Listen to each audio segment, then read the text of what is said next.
We're in the marshes in an area off northwest Georgia's Black Sea coast, listening to the frogs. They, the cows, and 52 different types of bird have free rein in this natural wildlife reserve. Now imagine, if you will, this city rising up from the marshes. Lazika, a so-called instant city along the Chinese model, to be built from scratch and at lightning speed. Making Georgia the economic hub within the Caspian Sea region and the Black Sea region, as well as important Eurasian regional highlight. A new port city to facilitate trade along the Silk Route and to provide entrepreneurs with the ideal economic and legal environment to live and do business.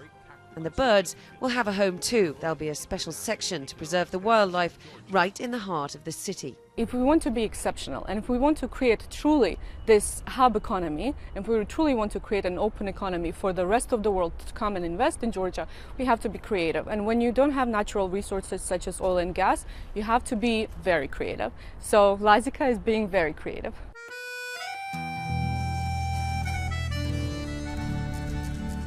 At the project's northernmost tip, a new tourist resort is nearing completion. Russians used to come here on holiday in Soviet times, but that's all vanished now. On the seafront, Georgi Sordia is collecting rubble to build up parts of his home so he can open it up to tourists. Here what you see were fancy hotels. It was very beautiful here in the Soviet period. But in the 90s, when there was a war with Abkhazia, everything was destroyed and then swept away by the sea. So these are the remnants of hotels and bars that were here, and now everything will be rebuilt. Unemployment in Georgia hovers at around 16%. Lazika means jobs for the 20,000 or so living in the wider area, most of whom make ends meet through agriculture.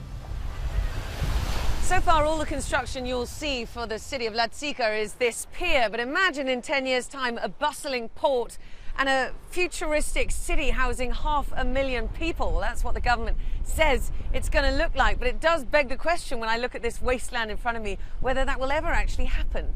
So this is where the future Lazika coastline will start. I speak to Eva Davitaya, who's in charge of getting the project off the ground. Have you got international investors who say, right, fine, we're going to give you cash? Well, we don't have the investors who are ready to give us a cash right now, but there is quite high international interest from their side, and particularly from the former Soviet republics, from Arab countries, from Israel and others.